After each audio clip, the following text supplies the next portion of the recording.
Hello, everyone out there. Thank you very much for tuning in tonight. Tonight is a very special night for us. It's a Sunday night, and tonight we're going to discuss on the main topic, hell or heaven in property market in the next 2 years. Of course, we have with us two very esteemed panelists tonight. Firstly, I would like to welcome Dr. Ernest Cheong, founder for Ernest Cheong PTL. Welcome to the show, Dr. Ernest. Hi. And of course, Faizul Ridzuan, the founder for FAR Capital. Faizul, welcome to the show. Okay. Thank you so much. Tonight is going to be very special because I have, once we put up this poster up in our Facebook, there are already 6 media friends that texted me. Okay, they're gonna watch it. And guys, tonight you gotta be super careful because whatever you say, we already have minimum of 7 media friends they are watching, and probably they might be quoting you guys. And of course, who knows, probably tomorrow they might ask you all for exclusive or whatnot. All right, the main thing is this discussion, we want to really go down deep. We want to dissect, we want to analyze what are, of course, we don't have a crystal ball with us. From our years of experience, what are the opinions? What are the things that hold beyond the short term as well as the mid terms for property investment? So as what we said, as long as we have the information, we will have the knowledge. With the knowledge, we will have the wisdom to make a better decision. Okay, with that, I will go straight to the first questions. IMF have came up with a report saying we're going to hit with a global recession and going into the phase 4 of MCO. How will it impact our economy? Maybe first question, I will address it to Dr. Ernest, who has, I think, been through 6 recessions, if I'm not mistaken. Dr. Ernest, your take on that? How will our economy change after this? Okay, IMF says after this, our economy would, for the last 6 weeks, it's going to continue until the 12th of May. The entire economy almost shut down. Nothing moves. First, the consumer will have no money in their pocket. They'll have used up all their savings. And small businesses would be shut down, and in fact shut down, and many small businesses will not recover. So our economy today, I read our Prime Minister say for every day of the shutdown, we will lose 2.6 billion income. It lost the economy. So if you're talking about the 60 days, it will be about 100 billion. So now we will need to recover from this. So I would say we are finished for the next 2 years. Dr. Ernest, you have to tilt back your phone. Your phone is tilted.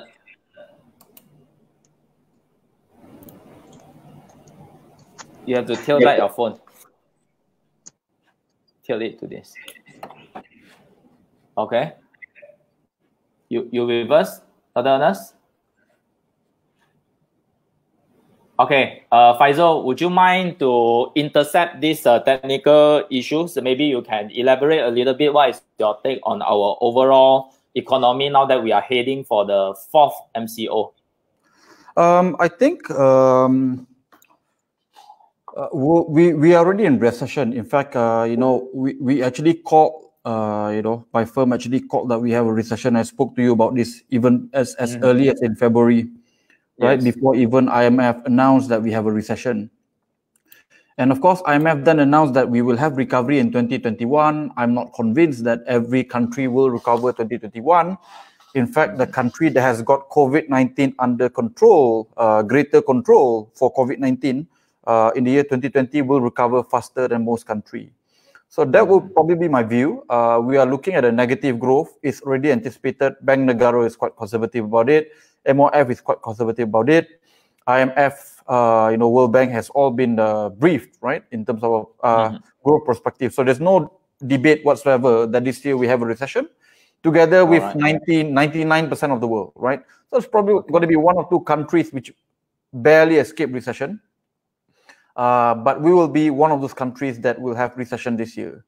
Now, how fast will we be able to get out from this country really very much depends on when do we leave MCO, because I'm on the view that we should be stern and not leave MCO before Raya, kill off all the virus, potential infection prior to Raya, and then after that we open our economy properly back in either in June or July, right? If we can do that, we will still go through a recession because we lost 4 months of the year, but we'll also recover much faster compared to most countries. So I think countries like Singapore, countries like Hong Kong, Malaysia, Taiwan are actually quite well positioned in terms of earlier recovery compared to like countries like UK or France or Italy or US, or even Indonesia, right? So with that, I'm a little bit optimistic. I think IMF and both World Bank have already projected that Malaysia will have a growth of 5.8 to 9%, very strong growth respectively next year.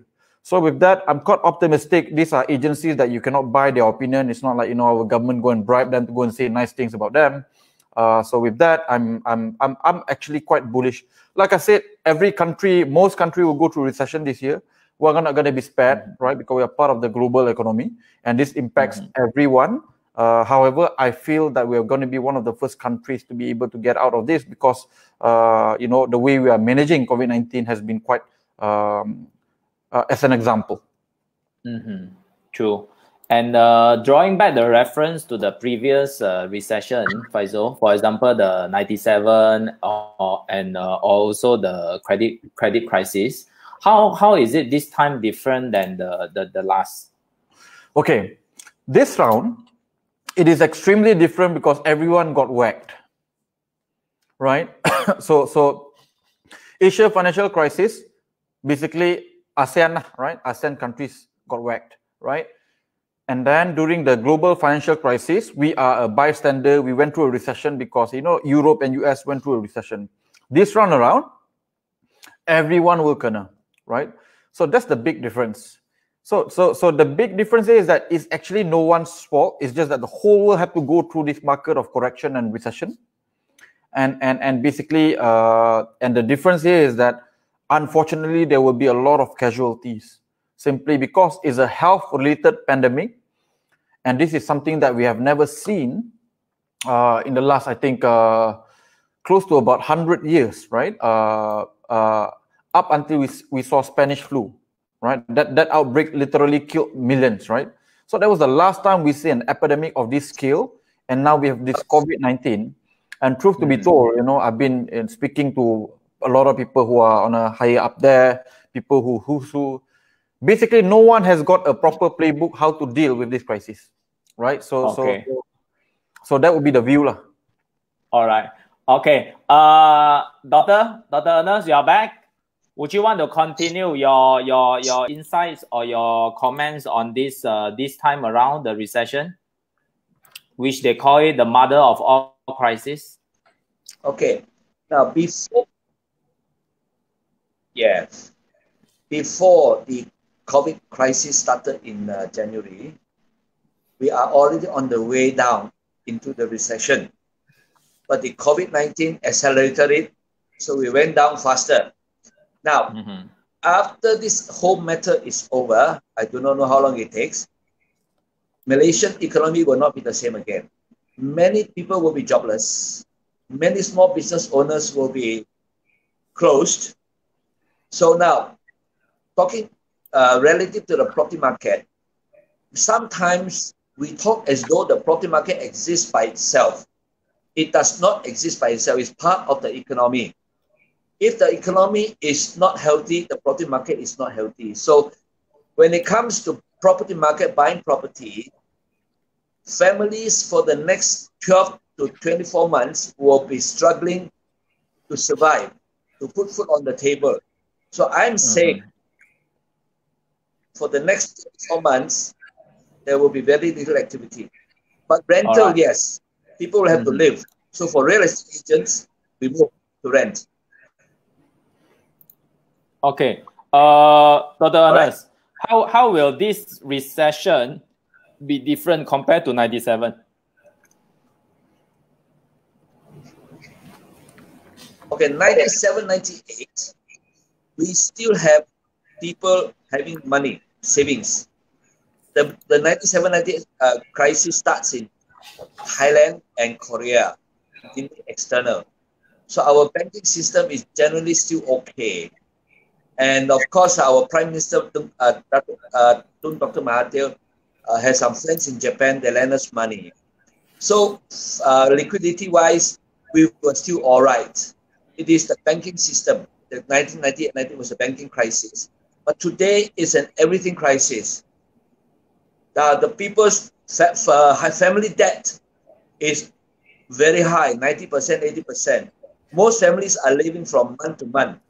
So there is no savings. So with the crisis like that, most of them can last at most 1 or 2 months.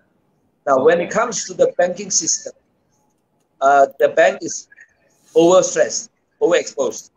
So compared to 97, 98, we would be, put a percentage, 97, 96 is 100%, we will be 300%. 300%. Wow, 300%. Okay. Severity is 300%, 3 times. Okay. All right. Understand. So 3 times as severe. Okay, 3 times as severe, is it? Okay. So basically, if you were to look at it, okay, what will be, okay, before I go further to other questions that we're gonna have, all right, I need you all to, like, share, and tag 3 friends to win this ebooks titled COVID-19 Survival Guide on Property Investment, okay, by myself.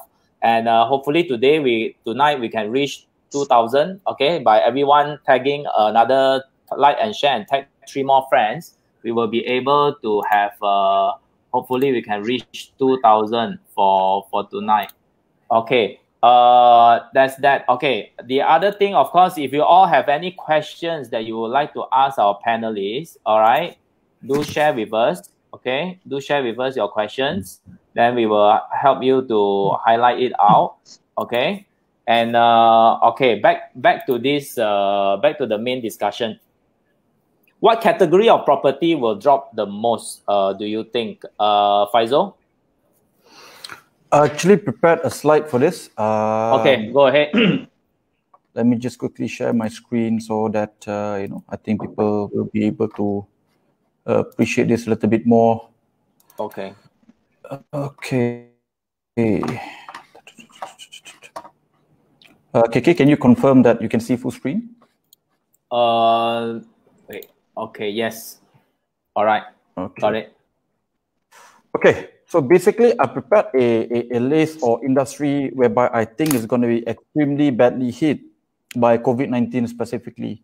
So I think there are 4 categories of property, or basically essentially areas, right, that will quite be badly hit by COVID-19.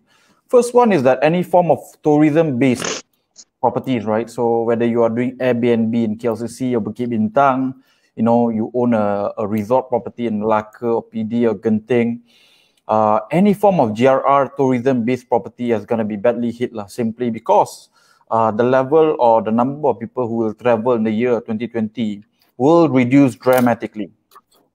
So if the underlying reason why this property exists, which is tourism, and tourism end up dying this year, right? So naturally, this property will suffer badly, right? So that's first.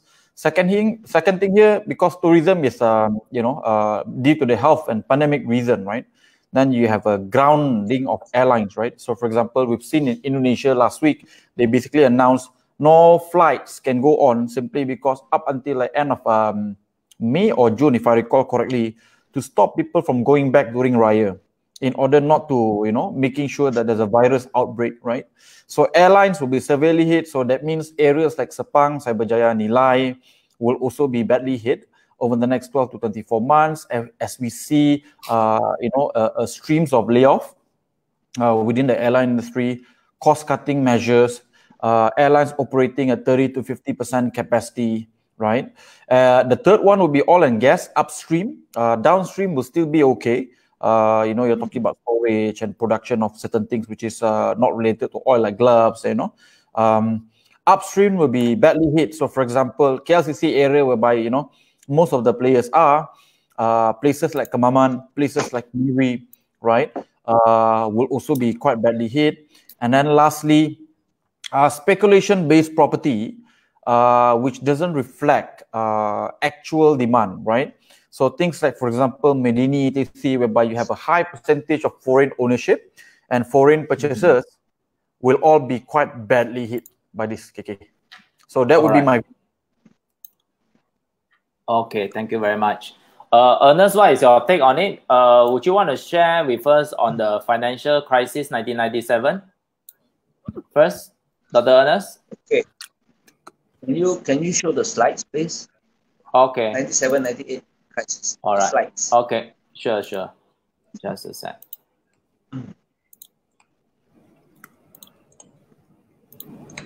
Okay. Yes. We go slide by slide. Okay. Yeah. Now, to 95 years. In 95, the crisis started in 97. But we go back to 95 before the crisis starts. So between 95 and 94, property prices went up by 34%. And then already the signs of the crisis starting in 96, but property prices still go up. 96 versus 95, 22.9%. Now, 97, the crisis already started. Then it went up by 8.4% over 96. Now go to 98. You look at the, go to next slide, sir. 98, okay. Now, in 1998, total transaction went back 7 years to 1992. That means transaction volume. Then property prices in 98 decreased 32% over 97. Then transaction 13.5% over 91. And value 47.8% overall over 97. Now, the reason why 97-98 crisis came about was it started by in Thailand and Korea. These people, they borrowed money in US dollar. And the crisis then spilled over to our situation, but our government managed to contain it by forming a Dana Harta and Dana model. Dana Harta, the government recapitalized the banks. Dana model, the government recapitalized the banks, and Dana Harta, the government took over all. Dana Harta took over all the bad loans from the banks, and we recovered within a year. Now that crisis was bad, but there was one big saving grace for us as a nation. Our people still have savings. That generation, in 97, 98 generation, they still believe in saving money. Credit card not so popular. They save. They earn 1,000, they save 100. So they were able to tie themselves over the difficult times. And I remember if drive around Dataran Merdeka, no cars. So compared to now we have very bad situation. Household debt is above 80%. Almost every young person has a credit card. Some has more than one. And almost every young person don't have any savings. And then the families over the last 10 years went ahead and buy properties. Many, they bought properties that they cannot afford. I will come to it later in the next section on affordability. Okay, so Dr. Ernest, sorry to interrupt. Okay, we have a question that says that asks a 47.8% decrease in property values. He asked to elaborate on that. How do we derive? Please elaborate further on the statement 48% decrease over 1997. 47.8%. Okay, it's average of all the property types together. These figures are from JPPH. It's an average, but if you want to go break down, the worst drop was in vacant land, development land, 80% drop. Agricultural land did not drop that much, about 30%, but this is an average for all the sectors. But if the person who asked the question wants to know, email me, I will give him all the okay, details. Later we'll pass him the particulars. All right. Okay, Ken. Okay, Doctor, would you want to go on the next slide? Yeah. The next slide. So now that's where you got the big 36% for residential drop, 43% for commercial drop, 55% for industrial drop, and agriculture is 47%, development sector 72%. So the 40% you asked is an average of this. Okay. So you see the drop in 97, 98 was quite severe. But today, I would say the drop by the end of the crisis, maybe 2 years, 3 years from now, it will be at least 70%. All right. At least 70%. Okay. Which is the next question that I'm going to ask you, Doctor. All right. Okay. This article went viral. I think most of you all know about it. And of course, in this article, Dr. Ernest did mention that property prices will drop by 70%. It was mostly covered by the Chinese paper. So, okay, our side will be, Dr. Ernest, how do you derive this 70%? And maybe you can share with us. Okay, today, Oriental published my response in Oriental. So Chinese-speaking, Mandarin-speaking people, you can go and buy Oriental. I do it online. I gave my explanation. But never mind, here, I will give my explanation here. Let's say in 2019, a property worth 1 million that you bought or you own it and you believe your property is worth 1 million in 2019. Now, because of the situation as it is now, you have to sell, to raise money, to survive. So you looked around, you look for a buyer. After much efforts, you found a buyer. And the buyer says, I can only offer you 300,000. But my property is worth 1 million last year. I know, but I can only afford 300,000. Now, the reason why you can afford 300,000 is this. Today, after the crisis, or even this time, on average, a family earning 6,000 or 7,000 income. They can only afford to put aside 1,500 to pay housing loan. For every 100,000 loan you take, you pay 500. So the 300,000 is 1,500. Now, of course, some experts will say, no, it's worth so much. But let us be realistic. Property prices are not determined by developers, valuers, consultants, or estate agents. It's the market. The market determines the price. Today, the market is buyer's market. If the buyer says, I can only afford 300,000. If you want, I will buy. If not, never mind. So the seller, is very desperate to sell. So finally, he decided to take the price at 300,000. Now, this is only an isolated case. I would believe much more than that happening. So now that would represent the market price. Because market price is the transacted price between buyer and seller, willing buyer, willing seller. So my cost of 70% is based on that. Now, today, I just received information that Mont Kiara, one property in Mont Kiara, purchased SPA price, certain price. Today, that means last week, at auction, is 60% of the market of the SPA price no taken. It's happening. Could it be a 2,000 square feet built up condo? Sorry? Could it be a big unit, like 2,000, 2,005 square feet unit? If you want to know, I will get the information. I will pass to you. I was actual event in the High Court. SPA price, the High Court fixed the resale price as 60% of the SPA price, no taken. All right. So Faizul, what is your take on that? Yeah. Yes. Faizul, your area, Mont Kiara? Wait. It's mute. Okay. Wait. Let me unmute it. Okay. Faizul, your area, Mont Kiara, dropped 60% already. I have not seen any. I am sure that if there's such thing as a 60% property drop, a lot of people will be very, very keen versus market value. I probably have to caveat one thing though. SPA price is SPA price, has got nothing to do with market value. Developer can set SPA price at even 3,000 per square foot, but it's not a reflection of market value because at 60% discount of 3,000 per square foot, we're still referring to 1,200 per square foot, which is still overpaying by Mont Kiara standards. So I would say SPA price has got very little meaning versus market value of the property. And we use this thing called median. And we normally benchmark median property price versus sub-sale. Those are the real market value, simply because developers will simply say, my property is worth 3,000 per square foot, but you know, like, it's bullshit, right? Net price, we go for net price. Correct. Ultimately, it's what people are willing to pay in sub-sale reflects the actual value of the property. But you know, if there's anything available at 60%, I'd be happy to go and have a look and buy myself. But sometimes, because if the drop were to be too much, most of the time, some of the banks, they will just absorb it themselves, because I'm talking about auction case, because the intrinsic value for every single property is there, and they wouldn't want to make a profit.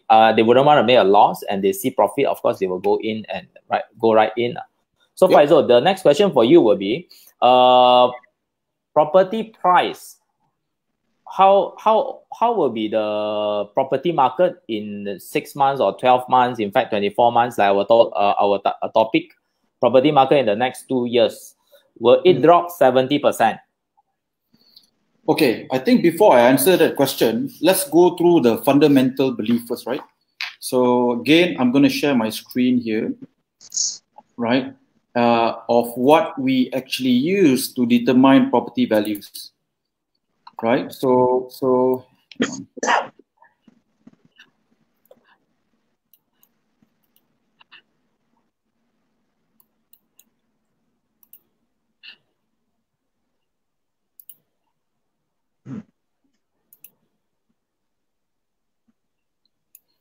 okay.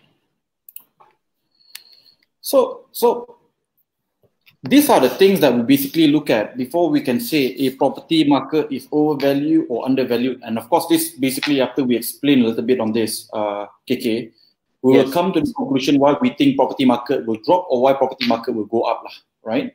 So essentially, we divide the criteria that we're looking at into macro and micro consideration, right? So for example, we look at macro economy as a whole. We look at interest rates. We look at policies, whether the policies today encouraging or discouraging people to buy property. We look at political stability. We look at external investments, hence jobs. And of course, we look at long-term fundamental like percentage of ownership, culture, and other stuff. And then micro is what we use for us to decide which area to go and buy. So macro decides Malaysia got chance to make money or not. Micro means is Mount Kera is a good area to go and make money, right? So micro means we look at job creation and connectivity. We look at whether it's fundamentally driven or speculation driven. We are looking at whether it's local demand driven or foreign driven. We look at micro boosters. And then, like I said just now, we are looking at median price point versus the comparable tier of equivalent level of property, right? So these are the property that we think will go down. These are property that we think will go up, right? And okay. This is where I think we are basically looking at and whereby we are actually a little bit more bullish, right? So I think, as I was listening to Professor Ernest just now points, I'm a little bit puzzled because the data that I'm looking at is very different compared to Dr. Ernest's data, right?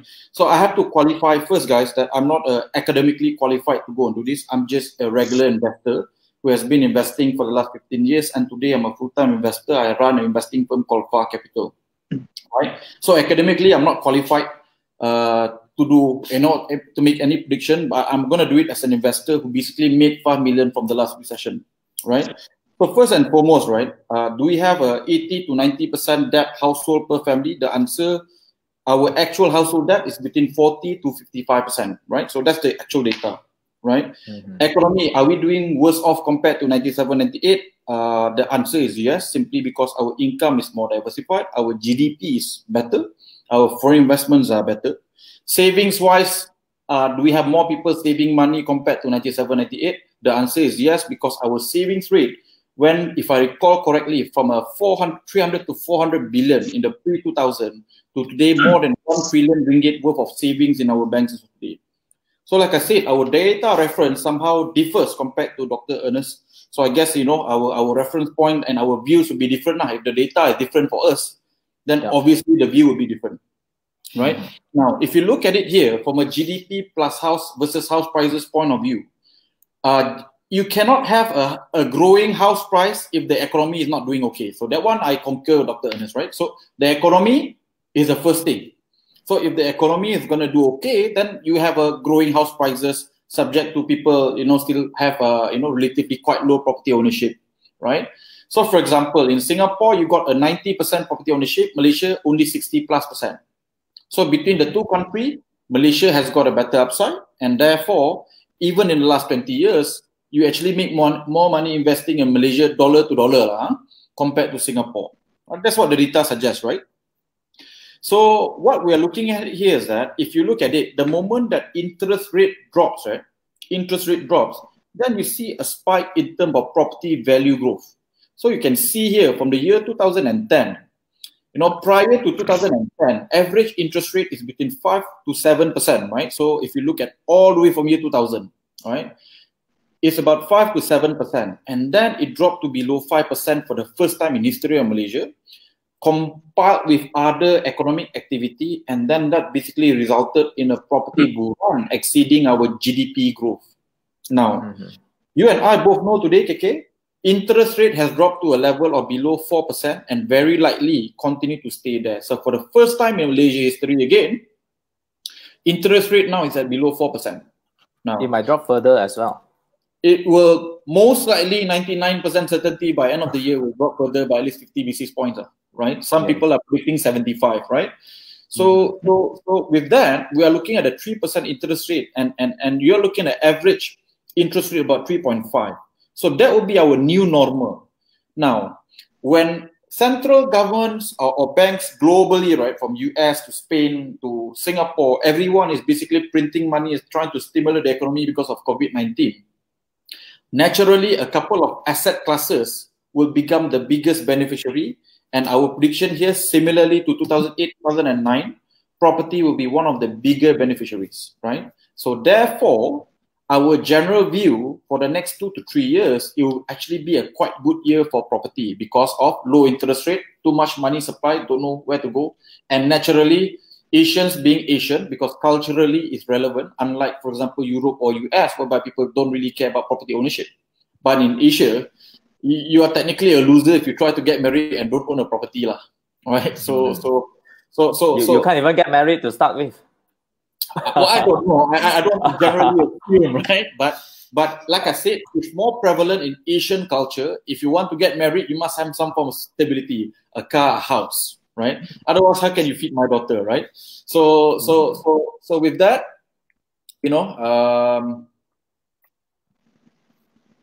if you look at this data, right after the last crisis, then you have a spike in property price growth, right? So we are predicting something similar, and properties that will do well in the next 36 to 48 months with a 20 to 30% upside are property with these 4 categories.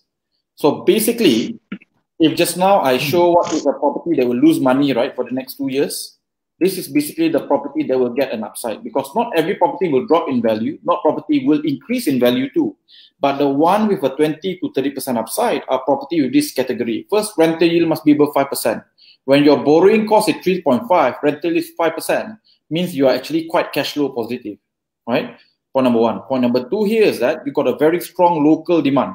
So I'm not talking about the mainland Chinese buying or foreigner buying. I'm talking about real local. So in areas like Bangsa or TTDI, or Shah Alam or Bangi, whereby there's a very strong demand locally speaking, or Cheras for that matter, right? You are unlikely to see a price drop. If there's anything, there should be a demand, right?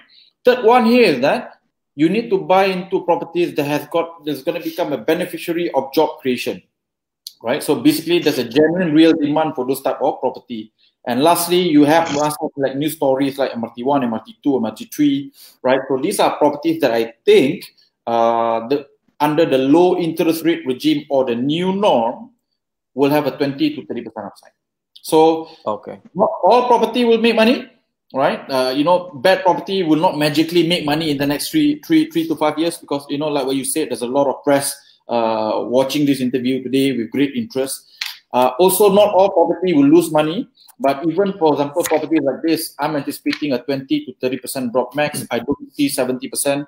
There's no factual, clinical, or historical evidence anywhere in Malaysia that we've seen a property value dropping by about 70% over a short period of time, other than resort-based property over the long run. So, for example, you've seen places in PD whereby, it was purchased at 150,000, 200,000 20 years ago. Today is selling at 50,000. Why? Tourism-based. There's no real demand other than tourism. So when PD is no longer a tourism hotspot, the property dies together.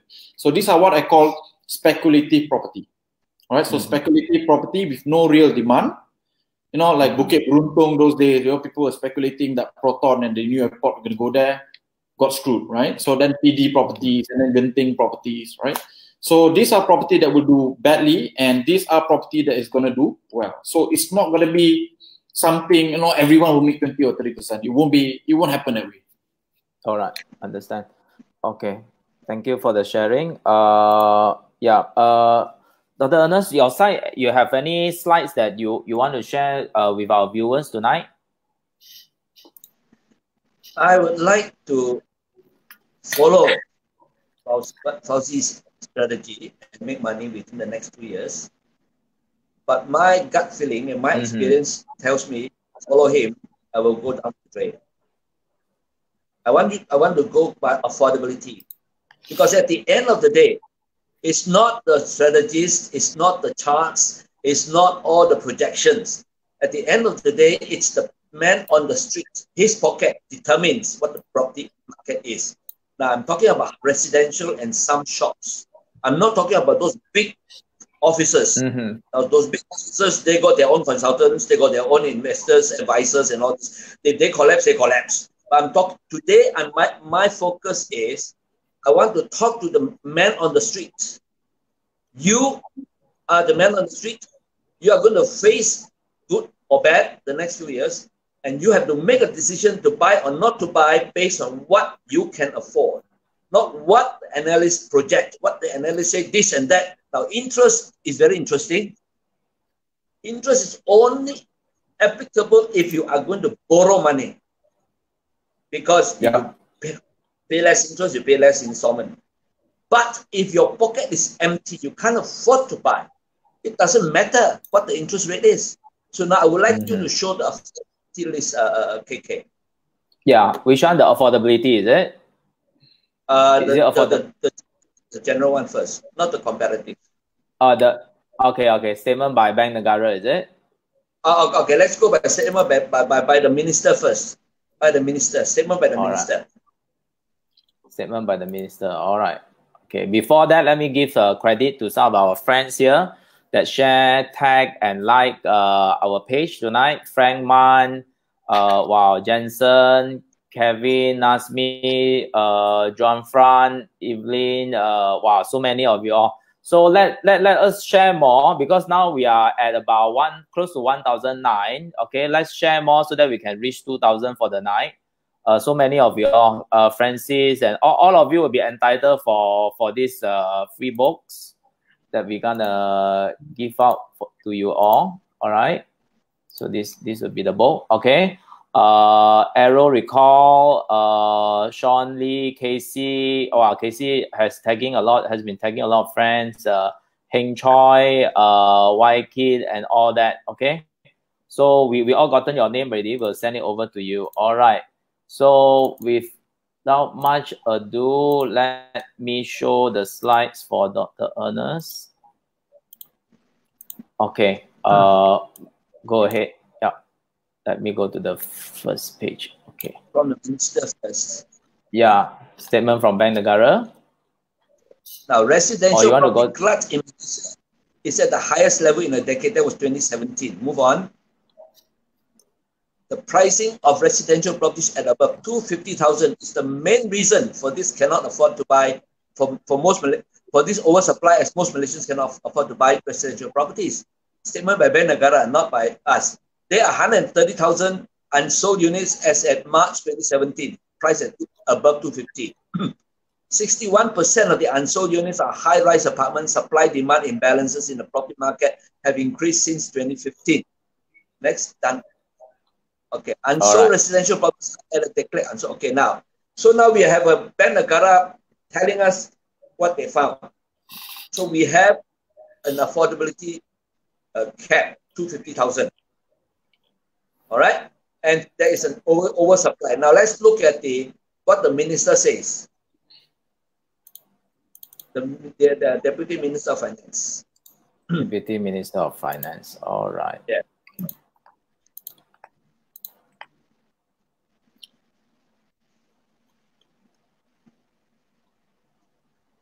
All right. When was it? 2017. 2017. And so completed residential units rose by 40% to 20,000 units in the first half of 2017 compared with the same period 2016. Next slide. The 20,000 unsold units were worth 12.26 billion, with condominiums and apartments costing over 500,000, dominating the unsold homes in Malaysia. Is that all? No more, isn't it? Yeah, that's it. Okay. Why don't we go to the affordable? Yeah. Yes, Dr. Ernest. So that we have the problem of price. 250,000 looks like the cap. Now can you now look at the affordability slides I have prepared? Okay. One sec.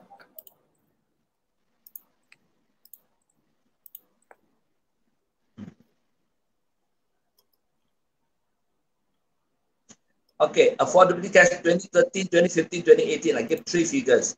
I look at three families, 14,000, 8,000, and 3,000.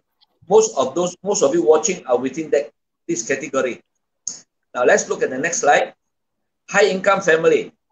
In 2013, after all your expenses, you have a surplus of 2,009 to pay for housing installment. Next one, 2015. Now, after all your expenses, the 14,000 family, in 2015, just 2 years, your surplus dropped from 2009 to 760 because cost of living increased. Finally, to 2018, you now have a deficit. You won't have a surplus because within 2013, 2018, your children also have to go to school, go to university. So instead of having a 2009 surplus in 2013, 700 surplus in 2015, now in 2018, you have minus 40. That is before COVID-19. Now look at the next one, 8,000. Now you have 8,000 income after expenses in 2013. You still have 1,007 to pay your housing loan installment. Come to 2015. Move to the next one, 2015. You have barely 120 to pay your housing loan installment. All these expenses are necessary. Now come to 2018. You earn 8,000. You have negative 680. Okay, now we go to the 3,000 family. 2013, 3,000. You have 520. In 2013, you can still buy a low-cost house. In 2015, next one. 2015, the 3,000 families cannot buy anything. You have negative 180. And now in 2018, you have negative 780. So now move to the next slide. Okay, next slide. We have a summary. Okay, this is a summary. Oh, don't go so fast. Come down. Back some more. Down to the summary. One more down. One more down. Oh, one more down. Okay, all right. The summary. Okay. The summary. Go back to the. Okay, this is the summary. All right. No. After the summary? No. Go back. Okay,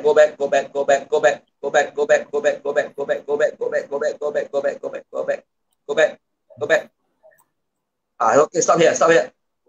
Okay. One down. Just one down. All right. Okay. So you can see this represents 90% of Malaysian families. 14,000, 8,000, and 3,000. In 2013, the 14,000, 8,000 still have surplus, and even the 3,000 still have surplus. 2015, cost of living cropped up. The 3,000 have negative. In 2018, all the families have negative. Now, if any one of you don't agree with me, please write me an email and challenge me. I will like to discuss with you. If you're wrong, I will accept that I'm wrong, but I want to know that I'm wrong. But I believe I'm not wrong. Okay, let's move on to the next one. Move down the slides. Now, what can these people buy? The 14,000 family with a surplus, he can buy an apartment in Taman Desa Overseas Union Garden in 2013. Now come down to the next 2015. Down, please. 2015, yeah. From Taman Desa, he is now go to Cheras, and he can only get a low-cost house. 14,000, remember?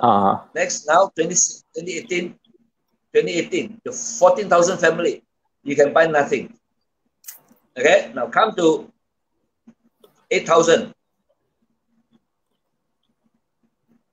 In 2013, you can buy a medium cost flat, the 3,000 family.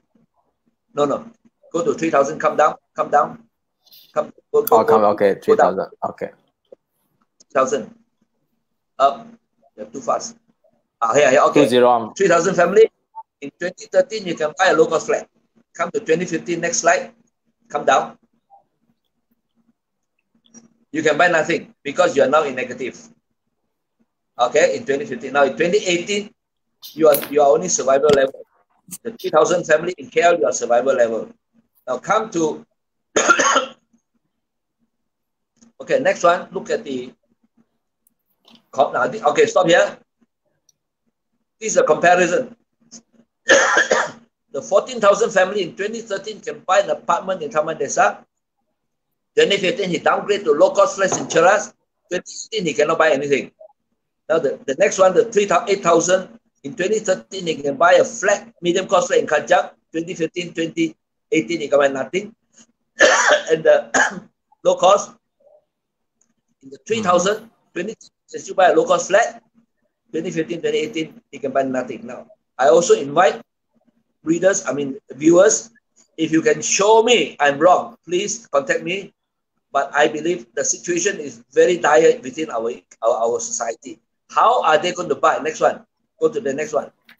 Okay. Next slide. This is the end, isn't it? Okay, go to the next one. Comparative slide. Comparative slide. Comparative slide. Okay, we have a lot of questions for you, Doctor. We have a lot of questions for you. Maybe after this slide, you can take some questions from our viewers. Okay. Comparative slide. I want to make all of you miserable. Look at the comparative slide. I'm so happy looking at this data. I've got clients buying Mount Kiara at 400,000. I'm happy watching this show today. If you earn 14,000, and you are in 1970s, in your 30s, 40s, you can buy a detached house in Damansara Heights. In 1980, you downgrade to Bangsa. In 1990, you downgrade to Taman Sipute. In 2013, you no more detached house. You downgrade to apartment Taman Desa. In 2015, you downgrade to low-cost flats in Taman Desa, Tasik, in Cheras.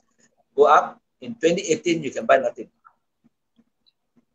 Okay? And now, when you earn 8,000, listen, 8,000 in 1970, you can buy a 2-story detached house in Taman Sipute. 1980s, you can buy a 2-story detached house, downgrade to Taman Desa. 1990s, downgrade to a terrace house in OUG. 2013, medium cost flat in OUG. Now 2015, cannot buy anything. 2018, cannot buy anything. And then now finally, the 3,000 family. In 1970s, you can still buy a terrace house in OUG. In 1980, now you can go downgrade to apartment Taman Desa. 1990s, apartment OUG. 2013, low-cost flat. 2015 onwards, you can buy nothing. Now, this is how bad our situation has turned. Now, all this partly because of increase in cost of living. Salaries never went up in tandem with the property prices. So that is how I make you all so miserable now. Miserable people who cannot buy property with 8,000, find me.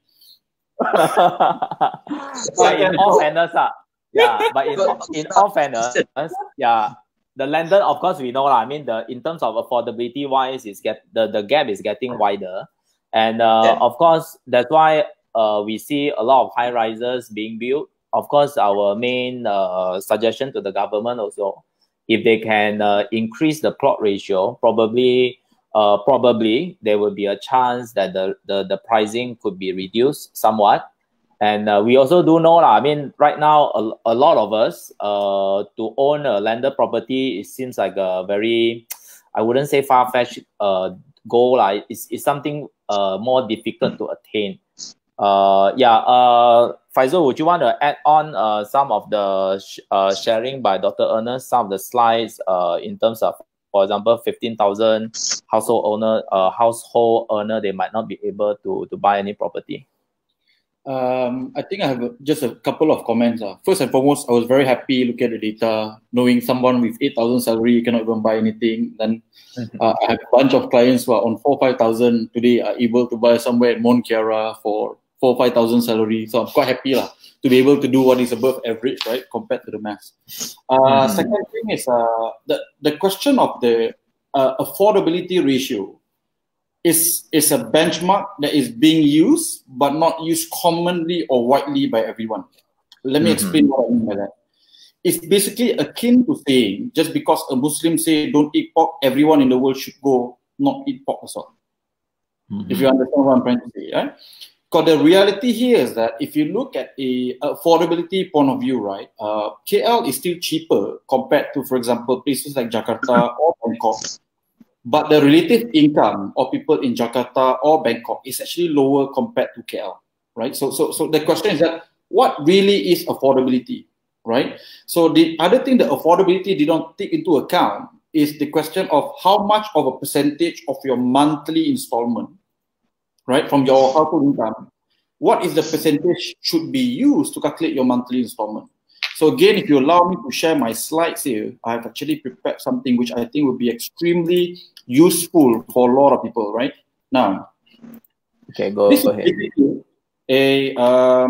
One second. This is basically a household income versus average transacted property price in all states in Malaysia, and this is the installment on a 4.5% interest rate, right? 4.5% interest rate. So if you look at the reality here, for example, right, in KL, 50% of the property transactions are actually being transacted at above 794,000, right? So what does this basically mean? That means 50% of the people who buy something in KL stock today are paying more than 794,000, right? And the other 50 paying below 794,000. So for us, when we decide on investment, that's what we think. One of the most important data that people must understand before they buy any property, right? Doesn't matter whether you have a bull run or bear run. The number one criteria you need to look at when you buy property today is this thing called the median price point. Simply because in Mont Kiara, the median price is very different compared to Taman UUG, right? In Mont Kiara, the average transacted property price is about 1.1 million. So if you buy something at 700,000-800,000, you are still paying way below median. So you're technically buying, what is within the 70% affordability of Mont Kiara area, right? But if you pay, for example, 1 million to go buy something in an apartment in OUG, you basically overpay by 100%, right? So the exact same property in OUG is overvalued by 100%, but in Mont Kiara, is fairly priced, right? So which is why, if I look at this data, I don't think that we are that unaffordable simply because, on average, we are still paying less than 1/3 of our household income for property installment. And again, this is based on the current installment of 4.5%, not reflective of what is going to be the new normal, right? So under the new normal, on a 794,000 loan, then you're looking at about 3,000 monthly repayments. So that means the average, right, household income versus property installment will now probably drop to about 26 to 27%, which I think is actually quite healthy relatively to many other countries.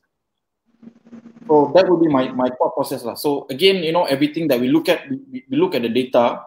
And then probably my last point I want to share here is that if I were to divide, right, property market, right, I would divide property market in 3 categories: low end, medium end, high end. When you are talking about the word oversupply, right, every single property which is unsold are actually considered as high end. So, for example, like, if you look at the data just now, the one that I presented, I'm just going to show it again. Because this data explains a lot of it, and if you follow this data, the probability of you making the wrong purchase is very, very low. Now, I'll give you an example, right? When you say 250,000 is already above market, what does that basically mean? Because if you buy a place, so by averagely people are paying 199,000 here, right? And then you pay 240,000, 250,000, then you are paying 20% above market value. Right? If you look at the most state with the highest unsold inventory, which is Johor, if you look at the average property price or transaction in Johor, it's actually less than 350,000. But guess what? We actually back study the unsold inventory in Johor. The average unsold unit in Johor is 800,000. Averagely, people are willing to pay 350,000 only. But the unsold average price point is 800,000. It's more than 100% of what people are willing to pay in Johor. So therefore, to me, it's no surprise that these property are unsold. The way I see it, padan muka the developer, because, well, they are being greedy. They didn't do the market study, and they thought, I can launch anything, then anything can sell. And today they are stuck with unsold inventory. But the reality here is that all of the unsold inventory are overpriced by the median in that area and then by the median in that state, right? That's why we have a situation of unsold inventory. I mean, if you look at today, KK, anything with 3 bedrooms, at less than $500,000 ringgit, in decent areas in KL today, will be fully sold in first month, right? You get very low probability of NPL after VP price has gone up by 5 to 20%, right? So like I said, it is simply because averagely people are willing to pay 800,000 in KL, and if you buy it for 200,000, you're actually quite safe. So that would be my sharing. Okay, the next question, of course, we want to touch on will be, what is your view on the property market in 2 to 3 years' time? I mean, probably 2 years, since our topic is property market in the next 2 years. Faizul, do you want to take on first? So I again, I'm going to share my slides. I'm a horrible speaker, so that's why I need to use slides to illustrate my point. And of course, I think for the benefit of people who watch today. So again, these are the macro and micro considerations, right? So property that fits this criteria will do well in the next 2 to 3 years. And like I was saying just now, we are looking at a 20 to 30% upside, right? So for example, like what we are buying today, we are buying in Mont Kiara, we are paying 400,000 to 600,000 when average sub-sale is already 900,000 to 1 million. So we're actually already buying at a 40 to 50% below what is the median price point of Mont Kiara. Do I feel worried about buying those property? I'm not worried at all, right? So again, property that are in this category, which is in the tourism, airline, oil and gas, or energy sector, and property with complete speculative play will be badly hit in the next 12 to 24 months, and we're looking at about 20 to 30% possible drop. On the opposite spectrum, right, if you buy decent property with real demand, whereby your rental above 5%, you've got very strong local demand, so that means this area whereby it's not completely brand new, and you've got plenty of local supporters and upgraders, right? You've got job creation, and you've got new property boosters. These are property that I think will have a 20 to 30% upside in the next 36 to 48 months, right? So that would be my thought, KK. Okay, Dr. Ernest, what is your outlook for the property market in the next 2 years? As I said earlier at the beginning, the property market does not exist independent of the economy. And if you look at families' household, think about buying a property is the last thing they will look at, and after they have taken care of their necessities. So I would say as a nation, the next 2 years, our government is, attention is to rebuild the country and the economy, and individuals have to rebuild their lives. Those who have lost their jobs have to look for jobs. Those who have lost their business have to look for new avenues for income. So I would say, depending on how long the COVID-19 lasts and the lockdown lasts, I would say between now and December, it can be as good as lost as far as people thinking about buying anything just to survive. Just to survive. Then, once they have sorted out their immediate needs, they begin to recover. When they begin to recover, they probably would have incurred a lot of debts, borrow from friends and there to survive. I would say, from my experience over the last 6 months, the recovery from this recession, I would like my friend's optimism. I like to follow him. But I don't think we can recover within 2 years. We can only start looking at recovery of the property market after 3 years, when most families have sorted out their family finances. You remember in 1977, 98, many families have to recall their children from overseas. Those with 4 overseas, 3 have to come back. Only the last one in the final year stay on. Similarly, the situation will happen now. Families with children overseas will have to recall them. They can't afford to keep them there. So I would say families will take at least 3 years to recover. And I would say our nation's economy will take more than that. Maybe you can ask our Prime Minister how much money he has. He hasn't got much money. So I would say your topic is hell or heaven for the next 2 years. I would say hell for the next 2 years. But this is only hell on earth, not real hell. So hell on earth, you can recover. You can recover from hell on earth. But you need time, you need stamina. But I also want to add on one thing. Today I heard something very frightening. Almost every week, one person jumped from a high rise because he could not handle the banks. Now, I think the banks have a lot of blood on their hands, but never mind about that. But I would say, speaking to our viewers, whatever your circumstances, however difficult you may have faced, it will still be tomorrow. The sun will rise tomorrow. The hell on earth will last more than 2 years, probably 3 years. It will be hell. It won't be heaven. Heaven will be beyond 5 years. Okay. The last question. How will the way we buy, we sell, or we consume property change after this COVID-19 pandemic? Dr. Ernest? For the next 2 to 3 years, everybody needs a roof over his head. Every family needs. And probably the banks will be very active for closing houses. So many families would have lost their family home and still need to find a place to live. So for real estate agents, move to rental. Rental will be very active. And rental within 1,000 to 1,005 would be very, very popular. And so I would say property transaction within the next 2 to 3 years, it will be rental. But forget about selling any properties. Of course, there will be some occasional ones who will buy or sell. Mostly it will be rental, and rental would be you see, if you rent, if your economic situation changes, you can downgrade to a smaller property and pay less rent. If you cannot afford to rent a house, you can just rent a room. 4 in the family just cram into a room. I know in Taman Desa, near Taman Desa, those are low-cost flats.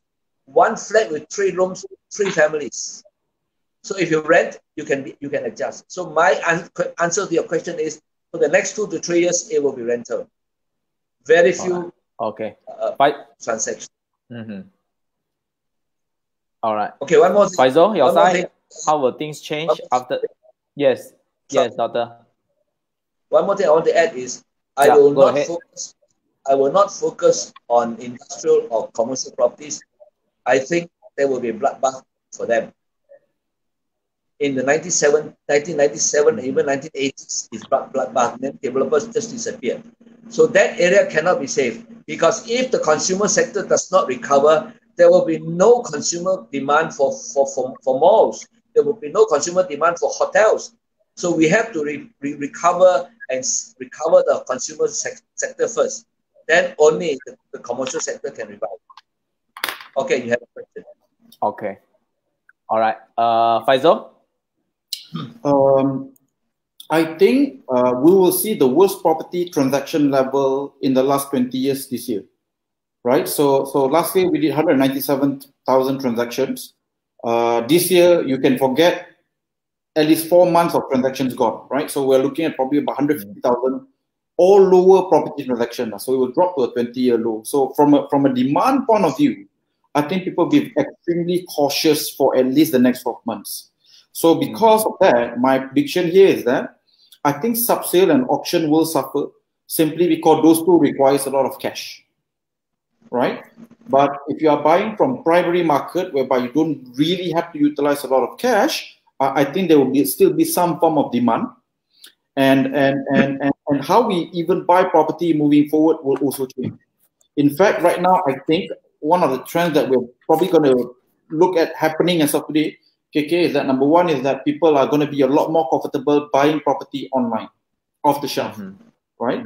So point number one. Point number two here is that we're going to see this thing called the demand-driven property. So before the developer even launches, they probably want to look at the possibility of even potentially crowdfunding, to see whether is there any real demand. If I were to build a 3-bedroom at the 600,000 price point, at let's say, for example, Taman Desa, right? Will there be demand? So if, for example, if they collect a certain level of interest, genuine interest, then probably they will continue to build. Otherwise, they go back to the drawing back and basically do it. Because today, it is extremely risky for a property developer to launch anything. With that being said, all these cautious is similar to 2008 and 2009. It will have a spillover impact towards basically a spike in terms of property interest towards property between 12 to 24 months from now. So basically, people want to buy, but I'm worried about my job as of today, and therefore I'm not going to buy this year. So it takes special kind of bravery to buy anything this year, to be honest, right? So and then lastly, I concur with Dr. Ernest that I think rental will do quite great, simply because if there's less people buying, the demand side on the rental will actually be better, will actually improve. So a lot of property investors today, they're going to be quite happy because of two things. Number one, demand of rental will actually go out. Second thing, your monthly repayment will actually go down under a lower interest rate environment. So this is very similar to, again, 2008, 2009, because of fear, developer don't launch anything new, and therefore, a couple of years later, you are looking at an undersupply, right? And then you've got a pent-up demand many years later once the economy fully recovered, right? So I somewhat think that we will not see returning back to the norm for the next at least 24 months. So we won't see a property transaction, for at least 2 years going back to what it used to be, 2 or 3 years ago. I think people will be a little bit more cautious. So like I said, it takes a special kind of bravery to act as of today. This is similar to 2008, 2009. So, of course, for those that can afford, for those that have some extra cash on hand, if they still want to partake in this property investment during this crisis time, what should be the strategy that they have to prepare themselves with, Faizul? Oh my. Let me show slides again. I would say if you are looking, because my specialization is to buy from property developer, right? But the problem is this. You know me, KK, I don't buy at regular price point, right? So when I buy 50 or 100 units one go, I get massive discount now. So today, I'm buying at 25, 31, 40% discount. If you are looking to venture into new properties, guys, my advice to you out there is that please make sure that you observe the 7 rules, because truth to be told, it is actually safer to buy sub-sale or auction, but that one requires a lot of cash. Buying primary market, 100 ringgit also can buy property today, but your risk is actually much greater. How do you mitigate your risk? Is that once you follow the 7 rules, you should be quite safe. Can I do a bit of a self-promotion, KK?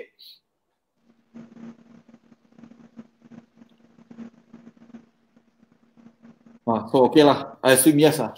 I'm doing a free private group for Faizul, Ridzuan, private group for free. If you want to go ahead. If you want to learn the 7 rules, go ahead. Go ahead into my private group. Faizul? Yeah. Hello? Yep. Yeah. Okay. So Yeah, basically, yeah.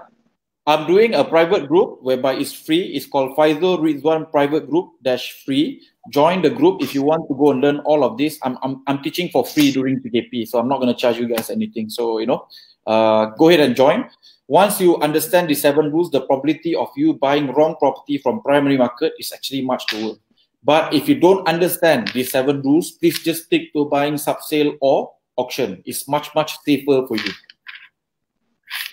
Mm-hmm.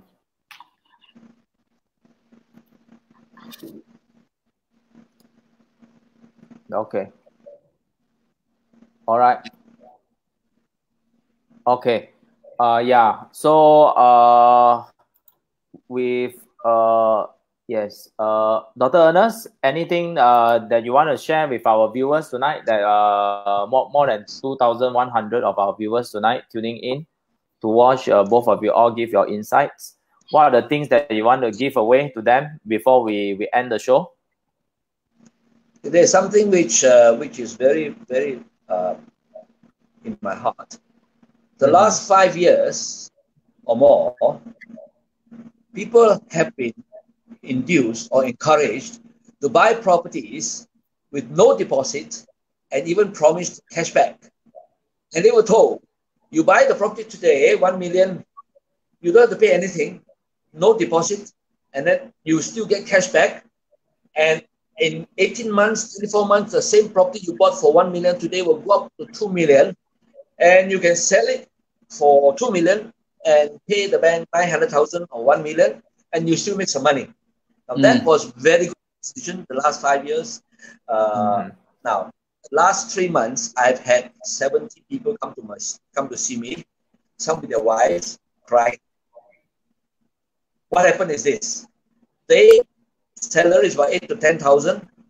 They bought 5 properties and got themselves committed to 5 loans of about 1 million. There's something like that.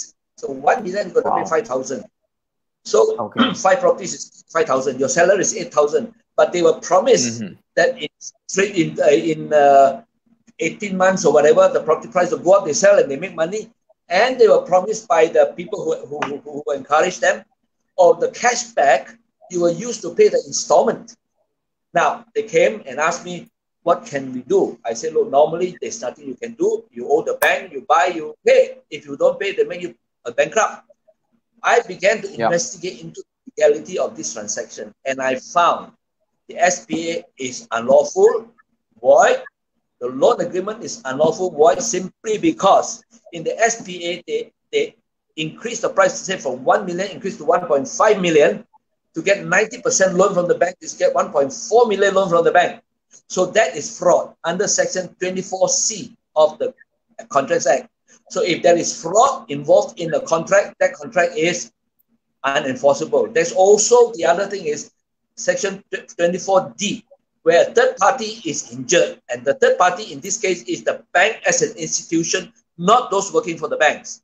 So the bank normally, if the price is 1 million, the bank lend 90%, the bank should only lend 900,000. But in this case, they up it to 1.5 million, the bank lend 1.4 million, and the bank has been defrauded of 500,000.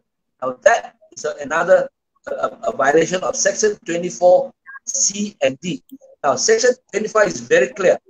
Any contract that contains fraudulent or any that violates Section 24C, that contract can be nullified and set aside. So therefore, the SPA can be set aside. Now, when the SPA is set aside, the loan agreement is also set aside because you went to the loan agreement, you went to cheat the bank. So now they asked me, what can we do? I said, can set aside the SPA and the loan agreement, but we need time to take a few cases to court and set precedents. So in this case, if any of the viewers have situation like that, come and see me. I'll see how I can help you. All right. Okay. If you want to see me, go to my go Google and get my website, and also maybe KK, can you show one of the slides, the last page where my contact number is there? Sure. Wait. Okay. So now I feel there are at least 100,000 buyers. 100,000 buyers, and each say 1 million, already how many billion, how many million? The banks, we are going after the banks and save the people. We have to save the people because they have been unethically induced by these people to buy, and then of course they also are not saints. However, in the larger picture, the law will not go after them, but go after those people who encourage them. Okay. All right. Thank you very much. Faizul, your side, anything you want to add before we end the show? I agree with the idea of do not speculate unnecessarily or buying property for the purpose of getting cash back with a promise of rental return, right? So I think has put a lot of people in danger, right? Other than, like I said, if you want to buy property today, you must buy property which is fundamentally driven, and it has to be okay with real demand in the long run, right? So which is why, again, you know, when I mentioned just now, I actually put the slides of the 7 criteria, right? So one of the criteria that I mentioned is this idea of rentability, right? How many rental options would you have to make sure that you can break even, right? Because in all honesty, I bought a bunch of property with 0 down payment. So I'm not, you know, shy to go and admit it's something that I have personally done. But my criteria has always been, can my rental cover, and do I have more than 1 rental option, right? So for example, I've heard of these cases today, like what Dr. Ernest is saying, whereby people are being promised certain Airbnb returns, and they are getting royally, how do I put this mildly, and they are in trouble because of this, you know, because the projected returns are nowhere near what the actual repayments are. And of course, you know, when you buy 5 or 6 properties like this, that's, I think, you know, you've got, I think, 1 case already of people committing suicide. So for me, and while I'm on the view that there's a lot of opportunities coming up in the next 12 months, I also want to urge the public, please do so responsibly. Please buy things that only make sense and you can understand. And again, you know, don't buy property because of cashback or simply because of the promise of, you know, you're going to get rich, right? Because of that. Yeah. Okay. Thank you very much to both of our panelists. Yes, yes. Can I just say one thing before we go? I like to speak to viewers. I like to speak to viewers. I want to caution you. If you buy a property, if you think you can afford it today, make sure you are able to pay the loan for the next 30 years. It's a 30 years commitment.